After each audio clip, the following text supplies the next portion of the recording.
var. Kərbəlayı İsmail gecəykən Araz çayını otaya keçməsəydi, sübh tezdən Şura hökuməti ona ailəlikcə aradan götürəcək. Ancaq yola çıxa bilmirdi, ona görə ki, ailədə hamilə qadın vardı.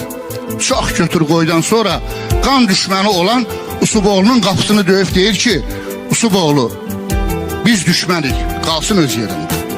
Amma sənə əmanətim var Usuboğlu. Bu namus məsələsidir. Hamilə qadını sənə etibar edib gedirəm.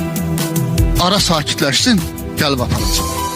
Dərin fikrə gedən Usuboğlu deyir ki, bir şərtlə əmanətini qəbul edirəm Kərbəlayı, oğlumu özünlə girov apar. O qadının başından bir tük əskik olsa, oğlumun qanı sənə halaldır. Deyirəm ki, babalarımızın düşmənçiliyindən də kişilik yağıdır. Babalar vardı, aqil babalar, haqqın dərgahına inib getdilər. Ayağa düşmədi elin namusu, yenilməz ordular.